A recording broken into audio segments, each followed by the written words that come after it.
Film की शुरुआत Utah के एक वीरान रेगिस्तान में होती है, जहां एक बच्चा इधर उधर भटकते हुए और कटी हुई मानव उंगली खाते हुए दिखाई देता है। कुछ समय बाद हम मुख्य किरदार विंडहैम से मिलते हैं, जो उसी इलाके में अपनी गाड़ी चला रहा है। पता चलता है कि वह एक पेशेवर फोटोग्राफर है, जो सूर्य ग्रहण को कैमरे में कैद करने के लिए यहाँ आया है। वह एक ऊंची और कठिन चट्टान पर चढ़ता है और आखिरकार कैमरा लगाने के लिए सही जगह ढूंढ लेता है। ग्रहण शुरू होते ही विंडहैम कुछ अद्भुत तस्वीरें खींचता है। इसके बाद वह अपनी गाड़ी की ओर लौटने का फैसला करता है, लेकिन अचानक उसे कुछ दूरी पर एक बच्चा अकेला रोता हुआ नजर आता है। विंडहैम उसके पास जाकर पूछता है कि क्या हुआ, तो बच्चा बताता है कि वह अपने माता पिता से बिछड़ गया है और अब खो गया है। विंडहैम चिंतित होकर उसे अपनी कार में बैठने के लिए कहता है, ताकि वे उसके माता पिता को ढूंढ सके। लेकिन बच्चा अचानक खड़ा हो जाता है और विपरीत दिशा में चलने लगता है, यह कहते हुए कि उसके माता पिता वहाँ हैं। विंडहैम थोड़ा भ्रमित हो जाता है, लेकिन वह इतने छोटे बच्चे को अकेले नहीं जाने देना चाहता, इसलिए वह उसका पीछा करता है। कुछ देर चलने के बाद विंडहैम को एहसास होता है कि अंधेरा होने वाला है और वह बच्चे को वापस चलने के लिए कहता है। लेकिन लड़का उसकी बातों का मजाक उड़ाने लगता है और फिर अचानक भाग जाता है। अब विंडहैम मुश्किल में फंस जाता है, क्योंकि अंधेरा घिर रहा है और वह अपनी गाड़ी से काफी दूर आ चुका है। वह वापस मुख्य सड़क पर लौटने का रास्ता ढूंढने की कोशिश करता है, लेकिन रास्ता भटक जाता है। उसने किसी को फोन करने का प्रयास भी किया, लेकिन रेगिस्तान में कोई नेटवर्क नहीं था। कुछ समय बाद विंडहैम को दूर से एक औरत के गाने की आवाज सुनाई देती है। वह उस आवाज का पीछा करते हुए घाटी के नीचे एक केबिन देखता है। केबिन की तरफ जाने वाली एक सीढ़ी भी थी, जिससे वह सावधानी से नीचे उतरता है। जब वह केबिन का दरवाजा खटखटाता है, तो अलीना नाम की एक महिला दरवाजा खोलती है। विंडहैम उसे अपनी स्थिति के बारे में बताता है, लेकिन अलीना उसकी उपस्थिति से जरा भी हैरान नहीं होती और उसे अंदर बुलाकर खाना देती है। जब विंडहैम उससे पूछता है कि यहाँ से बाहर कैसे निकला जाए, तो अलीना कोई जवाब नहीं देती। इससे विंडहैम निराश हो जाता है और वह केबिन से जाने की कोशिश करता है, लेकिन अलीना जोर देकर कहती है कि अब बहुत देर हो चुकी है और उसे रात वहीं रुकना चाहिए। विकल्प न होने पर वह सहमति देता है और पास के बिस्तर पर लेट जाता है। बाद में उसने देखा कि अलीना नग्न होकर दूसरे कमरे में खुद को साफ कर रही है, जिससे उसे अजीब महसूस होता है, लेकिन वह इस पर ज्यादा ध्यान नहीं देता और सोने की कोशिश करता है। अगली सुबह विंडहैम अलीना के लिए कुछ पैसे छोड़कर जाने लगता है। हालांकि वह यह देखकर चौंक जाता है कि केबिन चारों ओर से ऊंची चट्टानों से घिरा हुआ है, जिसे उसने पिछली रात नहीं देखा था। सबसे चौंकाने वाली बात यह है कि पिछली रात की सीढ़ी का निचला हिस्सा गायब हो चुका था। जब वह अलीना से पूछता है कि सीढ़ी कहाँ गई, तो वह लापरवाही से जवाब देती है कि स्थानीय लोग कभी कभी इसे अपने काम के लिए ले जाते हैं और शायद वे इसे बाद में या अगले दिन वापस लाएंगे। फिर विंडहैम अन्य निकास मार्गों के बारे में पूछता है, लेकिन अलीना बताती है कि यहाँ से निकलने का कोई और रास्ता नहीं है। इससे विंडहैम निराश हो जाता है, लेकिन उसके पास कोई और चारा नहीं होता, इसलिए वह एक और दिन वहाँ रुकने का फैसला करता है। वह अपना अधिकतर समय घाटी के दृश्यों की तस्वीरें खींचने में बिताता है और चट्टान पर चढ़ने की कोशिश भी करता है, लेकिन गर्मी के कारण यह मुमकिन नहीं हो पाता। दोपहर में अलीना उसके गंदे कपड़े साफ करने की पेशकश करती है। विंडहैम मना कर देता है, लेकिन अलीना पूछती है कि उसकी पत्नी उसे इस हालत में देखकर क्या सोचेगी।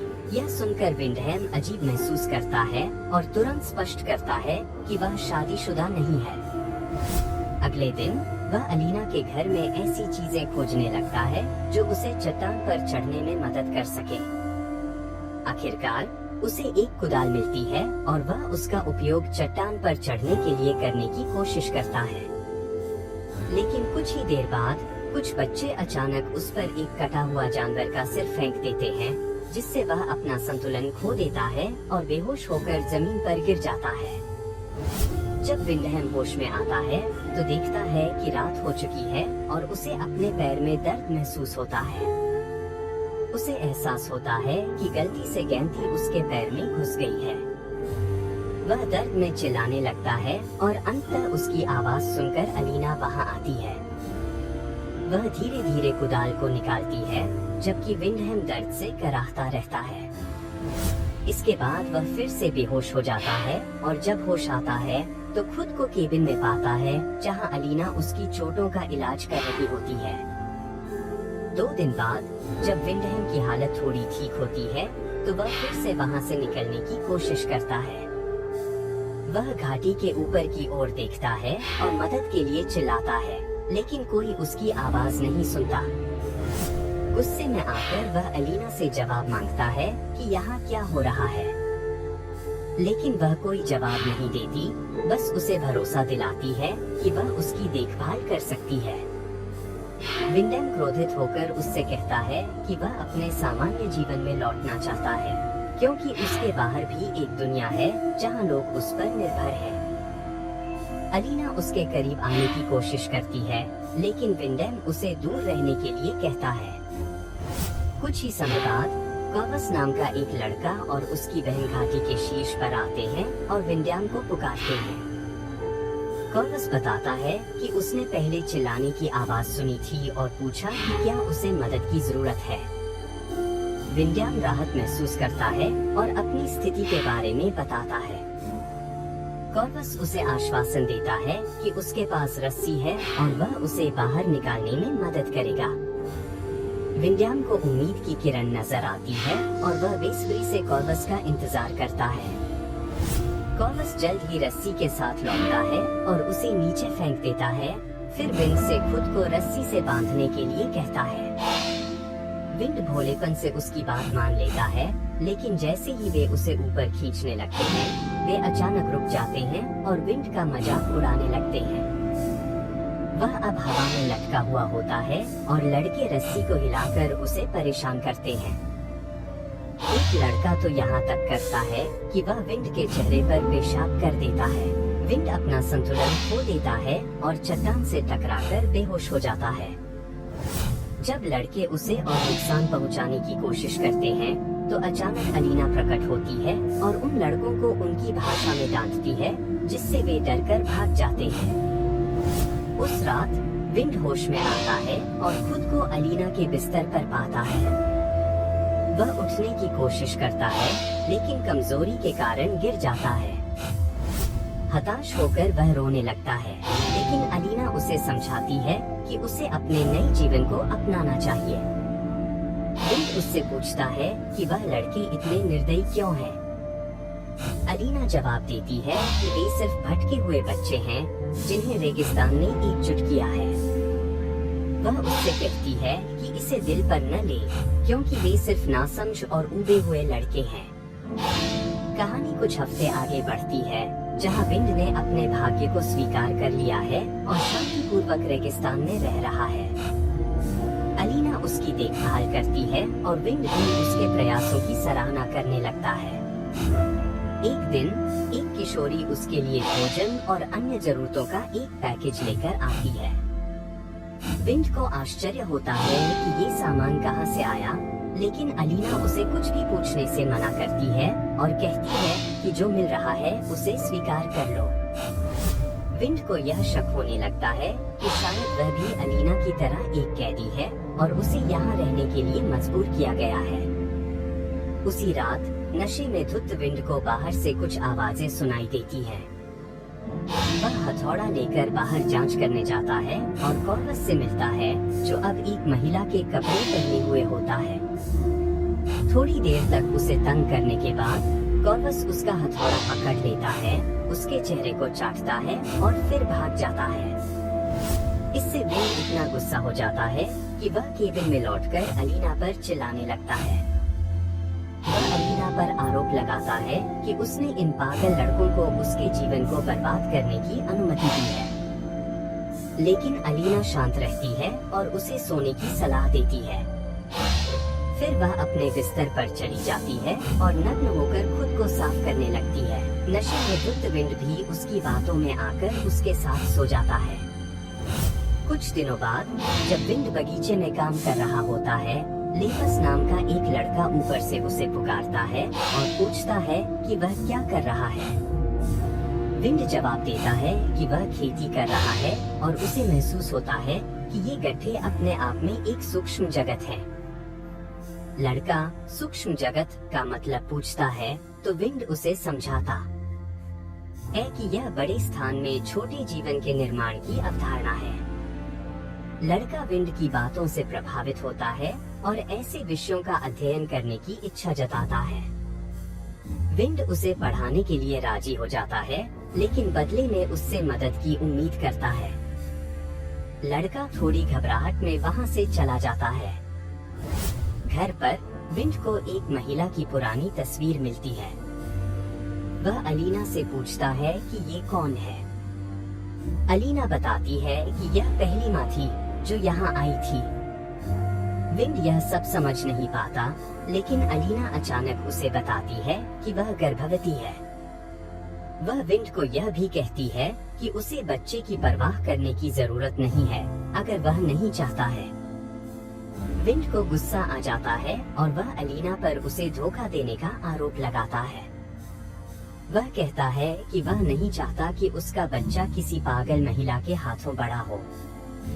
अलीना उसकी बातों से आहत होकर रोने लगती है। अगली सुबह जब विंड जॉगिंग कर रहा होता है तो लेपस वापस आता है और उससे बात करता है। विंड उससे मदद मांगता है और कहता है कि अलीना गर्भवती है और उन्हें वहां से निकलना होगा। वह लेपस से रस्सी लाने का अनुरोध करता है और कहता है कि ये उसका पहला भौतिकी का पाठ होगा। लड़का उसकी बातों में आ जाता है और विंड उसे भरोसा दिलाता है कि एक बार वहां से निकलने के बाद वे एक परिवार के रूप में रह सकेंगे। लेपस उसकी मदद करने के लिए राजी हो जाता है, लेकिन इस शर्त पर कि जब बाकी लोग सो रहे होंगे तभी वे इसे अंजाम देंगे।